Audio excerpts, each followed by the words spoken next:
salary came out, and people freaked the fuck out. Let's pull up Caitlin's salary here. It is not great. I will note. We'll put it up here. I thought the rudest thing about this was the photo they chose of her. I think she looks much better than that. This is not a woman thing. This is just everyone wants a good photo of them, man, woman, whatever else. But boy, is that lighting just so rude to her. Also rude to her is the salary. Starting year $76,000, moving all the way up to $97,000, 4 years worth over $300,000, but not a great salary. A lot of entry-level people doing better than that. You could be getting coffee and sucking your boss's dick at Goldman and making more than that, but what's interesting about it is how people react to it.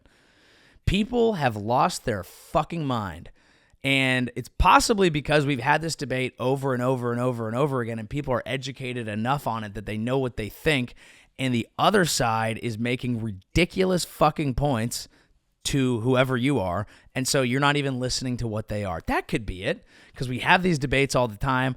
I would say I'm sick of the wage gap debate, but I'm not going to say that because I fight for the bitches. No, look, here's the deal. It's not a great salary, but there is some reality tied into it. Most importantly, Russell Wilson decided to jump in. Russell Wilson hopped in and tweeted, "These ladies deserve so much more. Praying for the day." Stop fucking praying, Russell. You dumb fuck. Venmo her.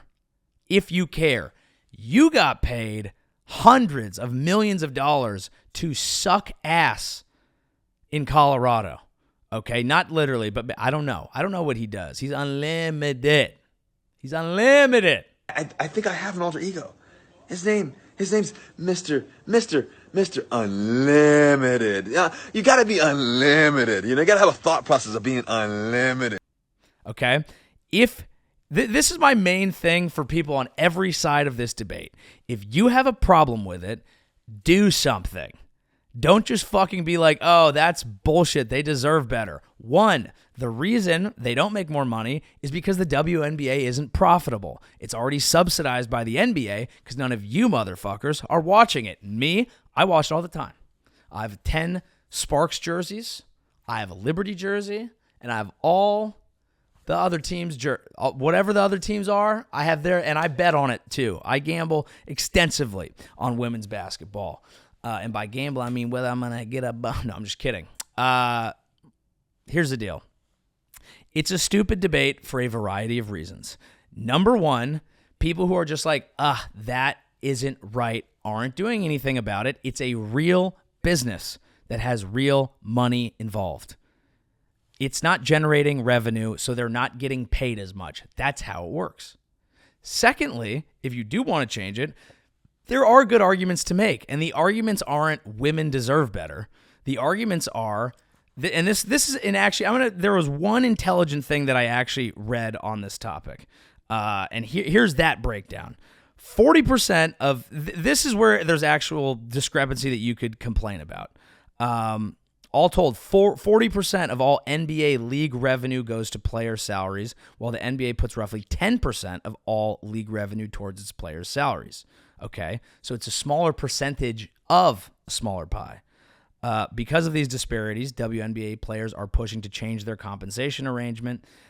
Kelsey Plum, who plays for the Las Vegas Aces. I forgot about the Aces. That's so silly of me. It's actually the best name of any team in Las Vegas. Raiders doesn't make sense, already exists. Athletics, they aren't even going to fucking move. Knights, first of all, fuck you. You're a fake, phony franchise. You've ruined the Sharks. Okay, we don't have to talk about it. She said, we're not asking to get paid what the men get paid. Good. We're asking to get paid the same percentage of the revenue shared. Now, as I understand, the WNBA is not profitable, but still, even revenue makes sense. So here's where it's going to change, and here's where things will get different. They are taking on new investment. You have to spend money to make money. I mentioned earlier in the episode that I used to work in Silicon Valley. That's how that works. You don't have to be profitable to get a lot of revenue and pay people more. They need more investors. People like Caitlin Clark coming in should up that investment. She will also make tons of money because she's going to get tons of endorsement deals. And if people do follow her from Iowa into the WNBA, I think some will. I think not as many because college sports already have a built-in fan base. Then the WNBA as a whole can get more, which means when they split up player revenue, everyone can make more. That's how we get there. The conversation online is just women deserve better. There is no deserve. There is figure it the fuck out, okay? The people who are really fucking you are the people who are running the league, or the fact that no one's watching it, which makes it harder to get investment. Now that people are watching the college game, more investment. Now we're cooking. The point is, and this is why I find it similar, this is why I put these stories together. There's a narrative that hits in the media where we see something, we react to it, and everyone has a stupid, obvious, basic take based on all the shit they already thought. Deal with the facts on the ground, okay? Realize what's set up against you. Realize how you want to play the game. Realize how you want to play chess. Put on your merch from the Department of Defense and play some motherfucking chess. Russell Wilson, you bitch. You fucking weirdo. You're allowed to suck and you're allowed to be weird. But you're not allowed to suck and be weird, Russell Wilson. Fucking loser. I will say this, and this annoys me a lot. She's making $76,000 in Indiana. Do you know what you can buy in Indiana for $76,000? She's going to have a private driver, a 7-story home, and a fucking butler. She lives in Indiana, dude. $76K in Indiana, king shit. She's going to be just fine. If you like it so much, watch it. If you don't care, that's fine too. But the same debate that we have over and over and over again is if things are based on sexism, not market forces, that has some sexism built into it based on the things that we prefer and like and how things have shaken out. Everyone's trying to make money. Baseline. No one's ever giving it away for free. If anyone's giving you a salary, it's because they think they're going to get more off of you than that salary. That's across the board in every industry, no matter what. No one's doing this shit for funsies. Everyone's trying to fuck you. Figure out if you're going to take it.